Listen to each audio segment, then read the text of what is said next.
বাংলাদেশ বনাম ওয়েস্ট ইন্ডিজের second test match খেলা হবে আজকে রাত থেকে শুরু। প্রথম টেস্ট ম্যাচ বাংলাদেশ একদম বাজেভাবে হেরে গেছে ওয়েস্ট ইন্ডিজের সাথে, বাজেভাবে হাসে তারা। প্রথম টেস্টে প্রথম ইনিংসে ভালো খেলছে, এরপর সেকেন্ড ইনিংস একদম বাজে ব্যাটিং, আর প্রথম ইনিংসে তারা দুইটা হাফ সেঞ্চুরি করছে। তো কথা হচ্ছে বাংলাদেশ এই ম্যাচটা যদি জিতে যায় তাহলে সিরিজ সমতায় আসবে টেস্টে, আর যদি হেরে যায় তাহলে শেষ, ওয়েস্ট ইন্ডিজ সিরিজ টেস্ট সিরিজে উইন হয়ে যাবে। তো মেহেদী হাসান বলতেছে গত সিরিজ হেরে যাওয়ার পরে সে বলতেছে যে আমরা আসলে ভালো খেলিনি, আমরা এরপরে ঘুরে দাঁড়াবো। মানে বাংলাদেশের শান্ত হোক, মেহেদী হোক, যে প্লেয়ারে হোক, তারা হারের পরে এই ডায়লগগুলোই মারে, এই ডায়লগগুলো মারায় তাদের অভ্যাস। আর ডায়লগগুলো মারবে মানে আমরা আবার ঘুরে দাঁড়াবো, কিন্তু আপনারা ঘুরে দাঁড়াতে দাঁড়াতে কেমত হয়ে যাবে, অনেক কিছু হয়ে যাবে, তারপরেও আপনারা আর ঘুরে দাঁড়াবেন না। ঘুরে দাঁড়াতে দাঁড়াতে মানুষ মানে ছেলে থেকে বুড়ো হয়ে যাচ্ছে, তারপরেও বাংলাদেশ ঘুরে দাঁড়ায় না।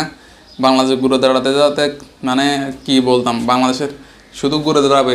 শক্তিশালী টাইগাররা প্রতিদিন ঘুরে দাঁড়ায়, খালি প্রতিদিন তারা ঘুরে দাঁড়ায়। টেস্ট ম্যাচ একদম বাজে লেভেলের। টেস্ট র্যাঙ্কিংয়ে বাংলাদেশ 9 নাম্বার থেকে এবার মনে হচ্ছে আপনার 50 নাম্বার চলে যাবে, এরকমই মনে হচ্ছে যা অবস্থা এদের। টেস্ট ম্যাচ এখন 3 ফরম্যাটে তাদের এখন 9 নাম্বারে, টিম র্যাঙ্কিং তাদের 9 নাম্বার, একদম তলানিতে পড়ে গেছে। কদিন পর উগান্ডার নিচেও উঠে যাবে। উগান্ডার সাথে সিরিজ আয়োজন করা ছাড়া আর কেউ তাদের সাথে খেলবে না। মানে তাদের এমন অবস্থা, তাদের সাথে উগান্ডাও সিরিজ আয়োজন করতে চাইবে না। যা অবস্থা দেখতেছি, তারা টি-20 ওয়ার্ল্ড কাপ সব কিছু থেকে তারা বাদ হয়ে যাবে, এরকম অবস্থা হয়ে যাবে তাদের। যা অবস্থা দেখতেছে তো এটাই মনে হচ্ছে যে বাংলাদেশি প্লেয়ার একটা প্লেয়ারকে আইপিএল এনে না, তো তাহলে জিনিসটা কী বুঝে তা। ভালো যদি খেলতো তারা, তাহলে তাদেরকে আইপিএলে 100% নিত। আইপিএলের দোষ দিয়ে কোনো লাভ নাই। সেখানে বাংলাদেশের প্লেয়াররা ভালোই খেলতে পারে না, তাদের সময় দিতে পারে না, আইপিএলকে খেলতে গিয়েও সময় দিতে পারে না, এবং কি তারা ভালোও খেলতে পারে না, তাহলে তাদেরকে নিবে কীভাবে। তো কথা হচ্ছে এখন এই ম্যাচটাও হেরে যাবে, এটা 100%। কারণ প্রথম ম্যাচে দেখে তো বোঝা গেছে। আর টেস্টে বাংলাদেশ কী খেলে, তাদের মানে যে প্লেয়ারকে সুযোগ দেওয়া হোক, কোনো প্লেয়ার কাজে লাগাতে পারে না। বাইরের দেশের আপনার ইন্ডিয়ার সাথে বাংলাদেশে আসলে মিলিয়ে কোনো লাভে নেই। কোথায় ইন্ডিয়ার, কোথায় মানে বাংলাদেশ।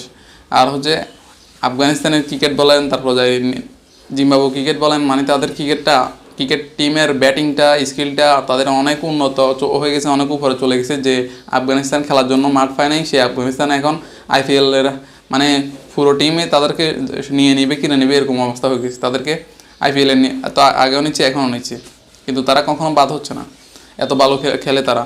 আর আমাদের বাংলাদেশে প্লেয়ার একটাও নিয়ে নাই, এটাই বুঝতে হবে বাংলাদেশকে। তারা যে খেলায় পারে না, সে কারণে তাদেরকে নেয় না দলে। অবস্থা হচ্ছে এটা। এখন কথা হচ্ছে এরপরে খেলবে ওডিআই ম্যাচ, তারপর ওডিআই হলে খেলবে টি-20 ম্যাচ।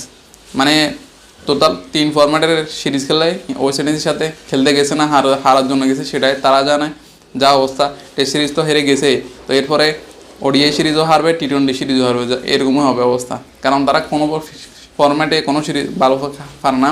ওডিআই ফরম্যাটটা যা কোনোরকম ভালো খেলতো, যখন সাকিব ছিল, তামিম ছিল, তখন ভালো খেলতো। এরপরে তারা চলে যাওয়ার পরে, মাহমুদুল্লাহ মুশফিক চলে যাওয়ার পর, মাহমুদুল্লাহ মুশফিক এখনও আছে, তো ঠিকমতো খেলে না তারা।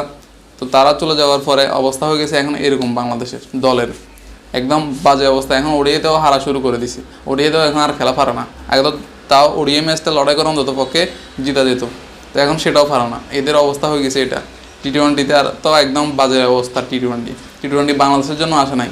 ওডিআইটা যা কোনোরকম ঠেকায় ঠুকায় টেস্ট খেলে এরপরে কোনোরকম ম্যাচটা মানে জিতা যায়, সেটাও তারা এখন আর পারে না। আফগানিস্তানের সাথে সিরিজ হারার পর সেটা বুঝে গেছে। তো দেখা যাক কী হয়। বাংলাদেশের শক্তিশালী বাংলাদেশ টাইগারদের জন্য শুভকামনা।